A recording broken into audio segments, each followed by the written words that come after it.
성경 봉독하겠습니다. 마태복음 5장 43절에서 48절까지 마태복음 5장 43절에서 48절까지 같이 봉독하겠습니다. 또 내 이웃을 사랑하고 내 원수를 미워하라 하였다는 것을 너희가 들었으나 나는 너희에게 이르노니 너희 원수를 사랑하며 너희를 박해하는 자를 위하여 기도하라. 이같이 한즉 하늘에 계신 너희 아버지의 아들이 되리니 이는 하나님이 그 해를 악인과 선인에게 비추시며 이를 의로운 자와 불의한 자에게 내려주심이라. 너희가 너희를 사랑하는 자를 사랑하면 무슨 상이 있으리요? 세리도 이같이 아니하느냐? 또 너희가 너희 형제에게만 원하면 남보다 더하는 것이 무엇이냐? 이방인들도 이같이 아니하느냐? 그러므로 하늘에 계신 너희 아버지의 온전하신 같이 너희도 온전하라. 아멘. 우리가 참된 자아를 찾는 그 길에 대해서 우리가 계속 묵상을 해왔는데, 우리가 참된 자아를 찾는 그 과정 속에서 방해하는 요소들이 많죠. 그런 것들을 우리가 매주간에 걸쳐서 사실상 살펴보았는데요. 또 한번 생각을 해볼 때 우리가 참된 자아를 찾는 데 있어서 방해하는 가장 큰 걸림돌이 무엇일까, 이렇게 고민을 해봤을 때 그것은 내 마음속에 용서하지 못하는 그 어떤 기억을 갖고 있을 때 내가 참된 자아를 찾기가 참 어려울 수가 있다. 왜냐하면 용서하지 못하는 그 마음이 내 자신의 그 참된 자아의 모습을 왜곡하는 그런 경우가 참 많습니다. 왜냐하면 용서하지 못하는 그 마음이 불편하죠. 내가 세상을 바라보는 그 시선을 왜곡시킬 가능성이 큽니다. 그래서 오늘은 이 본문을 가지고 내가 참된 자아를 찾아가는 데 있어서 가장 큰 걸림돌이 될 수도 있는 이 용서하지 못하는 마음, 여기에 대해서 우리가 한번 묵상을 해보고, 왜 우리는 용서하지 못할까? 그 용서하지 못하는 그 길이 무엇일까? 이것들을 우리가 먼저 살펴보고 그것을 극복하는 길도 같이 살펴봤으면 좋겠습니다. 우리가 용서라 그러면은 이제 우리 마음속에서 나에게 피해를 끼친 자를 이제 용서한다, 일반적으로 그렇게 생각을 하고 있죠. 물론 그렇습니다. 나에게 이제 피해를 끼친 그것이 용서를 해야 될 일이죠. 그래서 그런 문제들을 가지고 우리가 고민을 하고 그렇게 해서 용서를 결단을 하고, 그래서 그 가운데서 내가 또 자유를 얻고 이런 것들을 우리가 이제 경험을 하게 되는데, 용서에 대해서 그 아주 조금 새로운 정의라고는 할까? 물론 성경에서는 이미 나와 있는 얘기지만은 철학자가 20세기를 살아온 그 철학자가 이런 정의를 했다는 게 상당히 새로워서 하나를 먼저 같이 나누었으면 좋겠습니다. 자크 데리다라고 하는 그 프랑스의 철학자가 있습니다. 그 사람이 용서에 대해서 이제 고민을 하다가 용서란 이런 것이다 하고 정의를 내렸어요. 그 사람이 내린 이제 그 용서에 대한 정의가 여러 이렇게 문장으로 되어 있는데, 핵심을 따지면 이렇습니다. 그 사람이 내린 용서는, 용서라고 하는 것은 용서할 수 없는 것을 용서하는 것이다, 이렇게 얘기를 합니다. 얼핏 들으면은 좀 역설적으로 들리죠. 용서할 수 없는 걸 어떻게 용서할 수 있어? 그런데 진정으로 용서를 한다라면은 용서할 수 없는 것을 용서할 때 그것을 용서라고 할 수 있다, 이렇게 얘기를 했습니다. 사실 성경에서는 이제 그와 같은 사례들이 나오지 않습니까? 예를 들면 이제 우리가 본질상 진노의 자녀들이죠. 용서할 수 없는 거죠. 저주를 받은 자이기 때문에.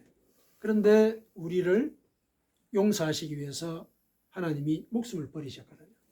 용서할 수 없는 걸 용서하신 것이죠. 이게 이제 용서의 그 진면목을 우리에게 성경을 통해서 보여주셨죠. 그래서 이제 이 자크 데리다라는 철학자의 이 정의는 예수님의 그 용서를 철학적으로 해명한 것이다, 이렇게 볼 수가 있습니다. 그리고 이제 용서를 얘기를 할 때 우리가 그 원수를 사랑하라는 이런 얘기를 많이 하지 않습니까? 성경에서도 예수님이 오늘 본문에서도 이제 그런 얘기를 하고 있는데, 용서를 얘기할 때 원수를 언급하는 그 이유는 용서가 그만큼 어렵다는 얘기예요. 용서가 그만큼 어렵다는 거죠. 그래서 원수를 언급하는 거예요. 그 원수를 용서하라고 얘기를 했을 때 우선 우리 숨이 막히잖아요. 옛날의 기억들이 떠오르고 억울한 그 상황이 아직까지 해결되지 않았는데 원수를 용서하라고요. 그러니까 용서라고 하는 것이 원수를 용서해야 되는 그런 상황까지 가는 일이라는 것이죠. 그래서 용서가 참으로 어렵다는 거 하나님이 알고 계시는 거예요. 사실은 원수를 용서하라는 것은 엄청나게 우리의 능력을 발휘하라는 이제 그런 요구인 것 같지만은 사실은 용서한다는 게 우리 인간에게 참으로 어려운 일이라는 것, 그걸 하나님이 알고 계시다는 그런 암시입니다. 그래서 우리가 용서하지 못할 때도 참 우리가 마음이 아프긴 하지만은 그 마음 아파하는 그 이유를 하나님은 알고 계시고 이해를 하고 계십니다.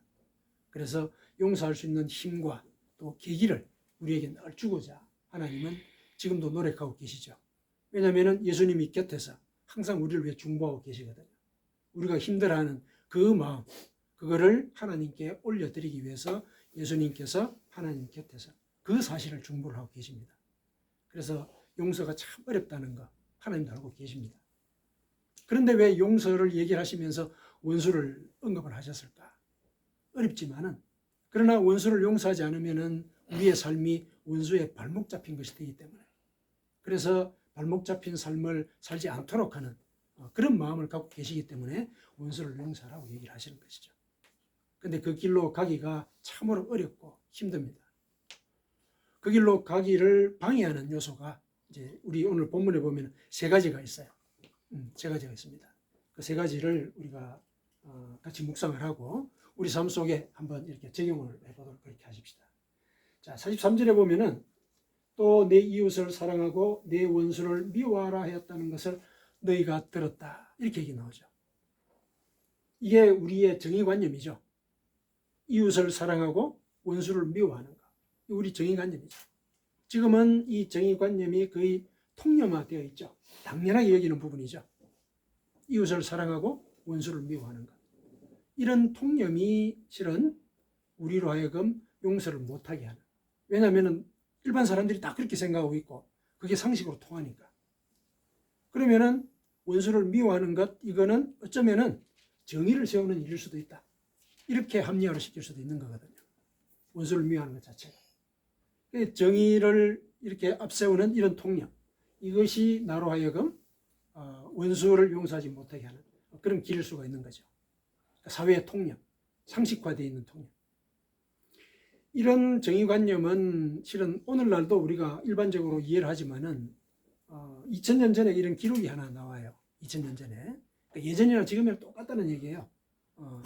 2000년 전에 영국에 그 바스라고 하는 도시가 있었습니다. 바스라고 하는 도시가 있었는데 거기는 온천이 굉장히 유명했어요. 온천이 유명하니까 도시가 번성했겠죠. 도시가 번성하면은 신전도 많이 생겨요. 많은 사람들이 이제 몰려오게 되고 거기서 이렇게 상업을 통해서 이익을 얻을 수도 있고 이러니까. 그러니까 신전도 많이 생기죠. 그런데 2000년이 지나는 동안에 그 바스라는 도시가 이제 묻혔거든요. 2000년이 지난 뒤에 이렇게 발굴을 했습니다. 발굴을 해보니까 요번에 조그마한 돌들이 막 나오는 거예요. 근데 돌들에 보니까 돌들에 글들이 새겨져 있어요. 글들이. 가만히 이렇게 조사를 해보니까 그 글들이 기도문이에요. 다 기도문이에요. 기도문에 대표적인 걸 하나 읽어드릴게요. 장갑 한 클레를 잃은 도키메두스가 구한다. 기도한다는 얘기예요. 장갑을 훔쳐간 사람은 신전 안 여신이 정한 자리에서 정신과 시력을 잃을지어다. 이런 기도를 올리는 거죠. 근데 그런 이 돌판들이 무수히 발견이 됐는데 그 돌판들을 다 조사를 해봤더니 축복의 기도는 하나도 없는 거예요. 신전에다가 전부 다 내 원수를 갚아주시오. 신이시오. 이렇게 다 올린 거예요. 이게 우리가 가지고 있는 일반적인 정의관념인 것이죠. 내가 복수를 못하니까 내 장갑 훔쳐간 사람 누군지 모르잖아요. 그러니까 신이시여 그 사람을 이렇게 잡아서 눈을 멀게 하고 정신도 이렇게 해주십시오. 이런 기도를 올렸다는 얘기죠. 이게 이제 우리 보통 사람들이 가지고 있는 정의관념인 것이죠. 원수를 왜 내가 용서를 해? 원수를 처단하는 것이 이게 정의에 합하는 것이야. 이게 보통의 우리가 가지고 있는 그런 통념인 것이죠. 이것이 우리가 용서를 못하게 하는 그런 걸림돌로서 작용할 수가 있다는 것이죠. 두 번째는 뭐가 또 우리가 용서를 못하도록 하냐면은 45절에 보면은 이같이 한즉 하늘에 계신 너희 아버지 아들이 되리니 이는 하나님이 그 해를 악인과 선인에게 비추시며 비를 의로운 자와 불의한 자에게 내려주심이라. 하나님은 선인과 악인을 구별하지 않으신다는 얘기죠. 의로운 자와 불의한 자를 구별하지 않으신단 말이죠. 그런데 우리는 어떻습니까? 선인과 악인, 의로운 자와 불의한 자를 구별하죠. 오히려 정의관념을 실행하기 위해서라도 이러한 기준을 들이대요. 이러한 기준을. 그러니까 도덕적인 기준을 먼저 들이대면서 의로우냐 옳지 않느냐. 그러니까 선악간의 판단을 먼저 한다는 얘기예요. 선악간의 판단. 왜냐하면 선하다 악하다가 먼저 구별이 되면 거기에 대해서 내가 저주를 퍼부어도 양심의 가책을 안 느끼거든요. 양심의 가책을 안 느낀단 말이죠. 그래서 우리가 이런 뭔가를 판단을 할 때 선악간에 먼저 판단하는 것. 저 사람은 악인이야. 이렇게 규정을 하게 되면은 그 사람에 대해서 저주하고 그 사람이 잘못한 것에 대해서 내가 용서할 이유가 없어지거든요. 그래서 내 속에 혹시 예를 들면은 무슨 일이든지 사실적인 차원을 먼저 이렇게 살피는 게 아니라 선악의 판단을 먼저 해버리는 이런 성향은 있지 않을까. 이거 우리 고민해 봐야 되거든요. 근데 사실 그러기가 쉬워요. 악하다. 나한테 피해를 끼친 자, 저는 의로운 자가 아니고 불의한 자다. 이런 판단을 내리게 되면은 내가 용서하지 않을 명분이 생기는 거거든요. 불의한 자니까. 불의한 자를 왜 용서를 해? 불의한 것을 용서하면은 내가 물드는 거니까 그건 용서할 수 없어. 이런 합리화가 가능하다는 얘기죠. 그래서 내가 뭔가를 판단을 할 때 의롭다, 의롭지 않다. 이걸 가지고 먼저 판단하는지 이걸 살펴봐야 되죠. 그런데 우리가 그러기가 쉬워요. 의롭다, 의롭지 않다. 그걸 먼저 판단하거든요.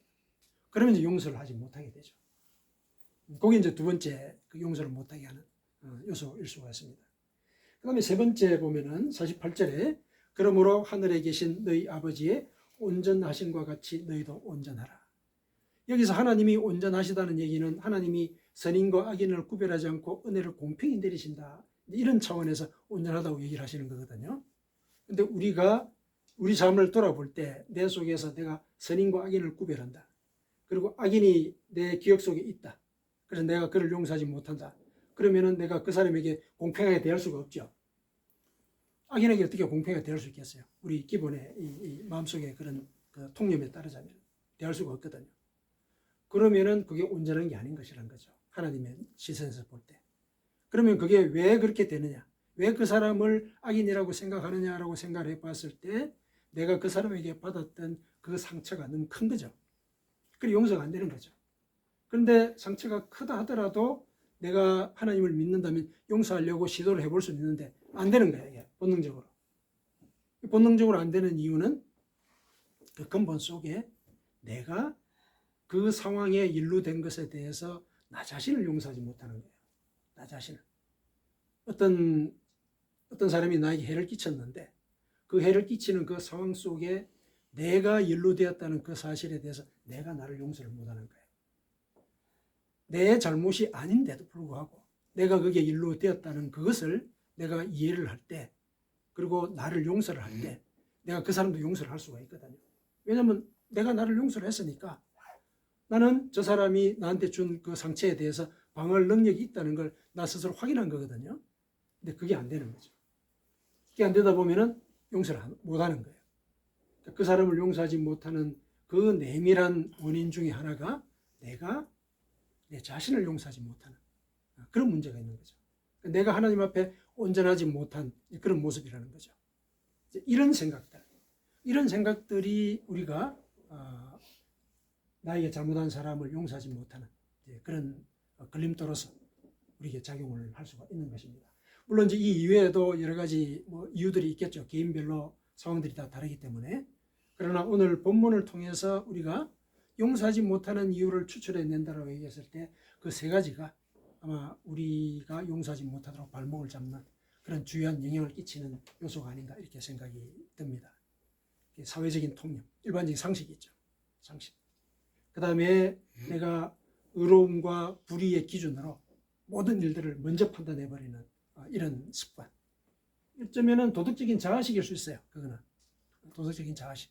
내가 의롭기 때문에 저 사람의 행위는 잘못되었다. 이렇게 전제를 하는 거거든요.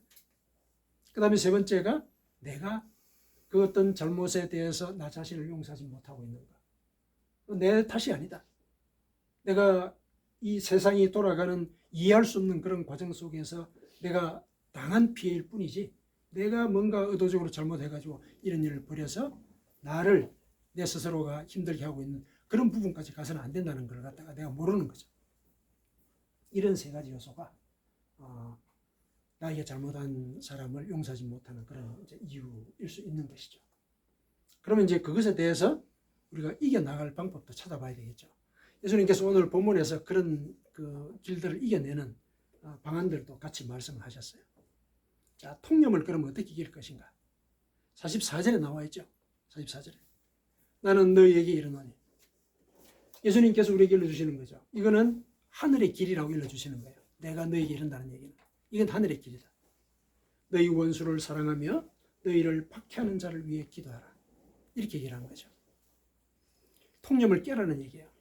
이웃을 사랑하고 원수를 미워하는 그 통념, 그걸 깨라. 물론 이제 어렵고 힘들죠. 하지만은 이거는 하늘이 너희에게 일러준 길이다 하면서 말씀하시는 거예요. 내가 너희에게 말하노니 이 말이죠. 그러니까 하나님이 그렇게 하라고 하셨다. 이걸 듣고 너희 원수를 사랑하며 박해하는 자를 위해 기도하는 거 연습하라는 얘기죠. 연습하라. 이게 하늘의 길이라는 얘기예요. 하늘의 길. 그래서 이 하늘의 길을 우리가 받아들인다고 했을 때 뭔가 이 준비가 안 돼 있는데 이렇게 하라고 그러시니 좀 힘듭니다. 또 이렇게 얘기를 할 수가 있죠. 그렇죠? 우리가 그런 고백을 할 수밖에 없습니다. 또 그런 고백을 하기를 또 원하세요. 하나님은. 그런 고백을 하기를 원하시거든요. 그때 우리가 그런 고백을 하면 하나님은 이렇게 얘기를 하시죠. 복수는 나의 것이다. 이렇게 얘기를 하시거든요. 복수는 내가 해줄게. 이렇게 얘기를 하세요. 내가 복수를 하려고 생각을 하면은 우리가 한 치 앞을 못 내다보잖아요. 복수가 또 다른 복수를 불려올 그런 길들을 우리가 만들 가능성이 크단 말이죠. 그래서 내가 복수를 하려고 하면은 분명히 그런 일들의 연루가 되어가지고 너의 인생을 더 괴롭게 만든다. 더 깊은 함정에 빠진다는 거죠. 더 깊은 함정. 그래서 네 어려운 것 나한테 맡기라는 거죠. 나한테 맡기고 그 원수를 위해서 기도해라. 기도해라. 그러면은 복수를 내 방식대로 해결해 줄 것이다. 이렇게 얘기한 거죠. 복수는 나의 것이라는 얘기는 복수를 하나님께 맡기라는 이제 그런 얘기도 있지만은 또 한편에 하나님의 방식을 따라라는 그런 얘기도 돼요. 하나님의 방식을 따라라. 복수는 나의 것이라고 하나님이 말씀하실 때 그 말씀의 이면에는 네가 복수를 하고 싶으면은 그 복수도 내 뜻대로 해라. 이런 얘기를 하는 것일 수도 있는 거죠. 그럼 하나님의 뜻이 뭡니까? 어떻게 복수하라는 거예요? 44절이 그거죠. 44절이. 원수를 사랑하려고 노력하고 또 박해하는 자를 위해 기도하라는 거죠. 박해하는 자를 위해서 기도해라. 그들을 위해 기도하라는 얘기죠. 기도해줘라. 이게 하나님의 방식으로 복수하는 것이다. 이렇게 얘기합니다. 왜 이걸 복수라고 얘기를 하냐면은 이렇게 할 때 무슨 일이 벌어진다고 성경이 얘기를 하고 있느냐면은 성경에 너희가 내 원수가 배고플 때 밥을 먹이고 또 목마를 때 또 물을 마시게 하고 그렇게 하면은 핀 숯을 그의 머리에 놓는 것과 같다. 이렇게 얘기를 해요. 그러니까 하나님이 그를 회개시킬 것이라는 얘기죠. 머릿속에 벌벌 달는 숯을 올리는 것과 같다는 얘기예요. 우리가 복수를 하려면 우리가 숯을 달고 가지고 그 원수의 머리에 쏟아버리기를 원하잖아요. 그러면 당장 우리에게 보복이 올 거 아닙니까? 근데 그 일을 하나님이 하신다는 얘기예요. 그래서 그를 위해서 기도하면은 하나님이 헐헐 타는 숯을 그 사람의 머리 위에 부을 것이다. 이렇게 얘기를 하시는 거죠. 물론 이제 저주를 내릴 것이다. 이렇게 이해할 필요는 없어요. 이거는 성경에서 어떤 맥락에서 얘기를 하냐면은 그 사람으로 하여금 회개하게 할 것이다. 그런 뜻입니다. 머리에 핀 숯을 올린다는 얘기는 뜨거운 일이 벌어질 거란 얘기죠. 회개하게 할 것이다. 이게 하나님의 방식인 것이죠. 그래서 하나님은 우리가 통념을 깰 때 이런 생각을 갖고 이 통념을 깨는 훈련을 하라는 것이죠. 복수를 하나님 해주실 것이다. 그래서 나는 나에게 해를 끼친 자를 위해서 기도할 것이다. 그것이 내가 그 사람을 용서하는 그런 길이다. 예, 두 번째, 이 불의한 자, 그 다음에 의로운 자 이렇게 구별하는 이런 도덕관념, 나를 의롭게 여기기 때문에 나오는 그런 도덕적인 판단, 이것이 나로 하여금 원수를 용서하지 못하게 하는데 이걸 이겨내는 방법은 여기에서 예수님께서 하나님이 선인과 악인을 구별하지 않고 다 두루 이렇게 비를 내리시는 것, 이런 방식을 우리가 그것이 주는 의미를 우리가 깨달아야 된다는 얘기죠. 선인과 악인을 하나님께서 구별하지 않고 두루 이렇게 하나님께서 비를 내리시고 은혜를 동등하게 내리시는 그 은혜를 우리가 기억을 하고 악인에게도 그런 자세로 다가갈 필요가 있다. 굉장히 어려운 얘기인데 예수님이 이제 그런 사례를 한번 보여주셨거든요. 우리가 예수님의 기적들을 볼 때 보리떡 5개하고 이제 물고기 2마리를 가지고 5,000명을 먹이셨죠. 그때 몇 강주리가 남았습니까? 12강주리가 남으셨죠. 그 다음에 보리떡 7개하고 물고기 몇 마리를 가지고 4,000명을 또 먹이셨죠.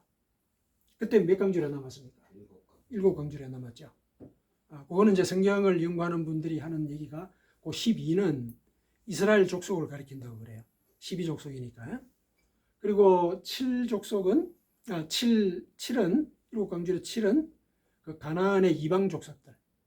가나안의 그 이방 족속들이 7족속이거든요. 그들을 하나님이 가나안에서 내몰아냈어요. 내몰아냈는데 몰아냈음에도 불구하고 그 7족속을 상징하는 7광주리를 남겼다는 얘기는 그들도 먹였다는 얘기거든요. 그들도 먹였다. 그게 이제 암시가 되어 있는 내용입니다. 그래서 여기서 이제 우리가 뭘 이제 살펴봐야 되냐면은 하나님이 유대인이나 그러니까 이스라엘 사람들이나 이방인이나 똑같이 먹이셨는데 그 먹이시는 동기가 뭐냐? 그 동기가 성경에 그 두 사건을 기록한 그 성경의 기록을 보면은 앞에 예수님께서 그들을 불쌍히 여기사 이렇게 나옵니다. 그들을 불쌍히 여기사 이스라엘 사람들이나 그다음에 이방인들은 이스라엘 사람들이 보면은 이 원수들이죠. 적수들인데 둘 다를 하나님은 불쌍히 여기셨다 이렇게 되는 거죠. 불쌍히 여기셨다는 게 뭡니까? 똑같은 인간이고 그들은 유대인이든지 이방인이든지 배가 고프면은 굶게 되고 먹을 게 없으면 굶게 되고 마실 게 없으면 목이 마르는 그런 똑같은 존재라는 사실을 갖다가 인정을 하신 거거든요. 그 바탕에서 똑같이 은혜를 베푸신 거예요. 그러면 우리가 거기서 배워야 될 길은 뭐냐? 원수도 똑같이 나와 똑같이 내가 지금 그 사람의 공격을 받아가지고 곤란한 상황에 처해졌지만은 이런 곤란한 상황을 하게 만든 그 사람도 나와 똑같이 불쌍한 존재라는 사실. 똑같이 인간의 실존적인 조건을 짊어지고 목마르면은 물을 마셔야 되는데 물이 없어가지고 내 걸 뺏어갔다. 이런 상황이 벌어졌다는 것이죠. 그래서 나에게 피해를 끼친 그 사람에 대해서 불쌍히 여기는 마음을 가질 필요가 있습니다. 불쌍히 여기라는 얘기는 내 자신의 처지도 같이 거기에 공감이 되는 것이죠. 나도 똑같이 불쌍한 사람이에요. 피해를 당했기 때문에. 내 피해를 당하고 저 사람은 가해자이기 때문에 아무 문제가 없을 것이다. 이렇게 생각하면 용서를 못하는 거죠. 저 사람도 나하고 똑같은 오히려 나한테 뺏어감으로 해서 그런 상황을 겪을 수밖에 없는 사람이었다라는 이런 상황으로 우리가 이해할 필요가 있다는 것이죠. 그 사람도 불쌍한 사람이라는 거예요. 동등한 인간이라는 그런 인식을 우리가 갖게 될 때 용서를 할 수 있는 뭔가 내 나름의 계기를 가질 수가 있게 된다는 것이죠. 그 다음에 세 번째 내가 내 상처를 이렇게 인정하는 부분이 있죠. 용서하는 부분들. 내가 내 상처를 용서하기가 참 어려워요. 사실은 그렇죠. 왜냐하면 피해가 내 속에 들어앉아 있기 때문에 여전히 피해 기억이. 그런데 우리가 기억할 것은 피해라고 하는 것은 과거에 일어난 사건이죠. 과거에 일어난 사건이에요. 미래에 올 사건을 가지고 미리 두려워해서 상처를 받지는 않잖아요. 피해라고 하는 것은 과거에 있었던 일이에요. 과거에 그 그 어쩔 수 없는 상황 속에 내가 처했던 것이고 그걸 통해서 내가 상처를 입은 거예요. 그러면 그 상처를 내가 계속 묵상을 하고 그 원한을 계속 이렇게 되새김을 하게 되면은 나는 나 자신을 과거에 묶어놓는 거예요. 과거에 묶어놓는 겁니다. 내 앞에 놓여 있는 무수한 시간들을 나는 과거에다 묶어놓는단 말이죠. 이거는 내가 내 삶을 스스로 이렇게 그 족쇄를 매는, 스스로 나 자신을 성공하지 못하게 만드는 그런 길로 이끄는 것과 같은 것이죠. 그래서 과거에 그런 피해가 있었다면은 하나님께 내가 잘못한 게 있으면은 하나님께 회개하면 하나님 용서해 주신다 그랬잖아요. 그러면 나를 온전한 자로 만들어 주십니다.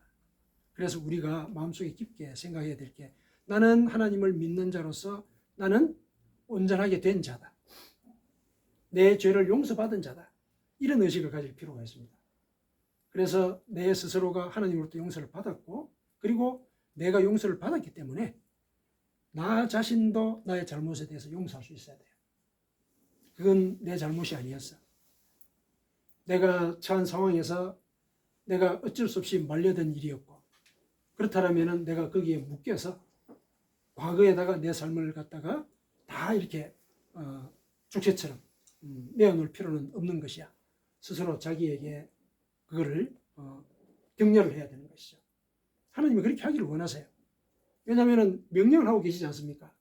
너희 아버지의 온전하신 같이 너희도 온전하라. 공평하라는 그 밑바탕 속에는 그 사람에게서 내가 받았던 그 피해도 내가 씻어넣고 내려놓는 그런 시도를 하라는 그 얘기가 들어있는 것이죠. 온전하라는 얘기가 그런 것이죠. 하나님이 일러주시는 그 말씀이 너도 내가 너를 용서했으니까 너도 너를 용서해라. 이렇게 얘기를 하시는 겁니다.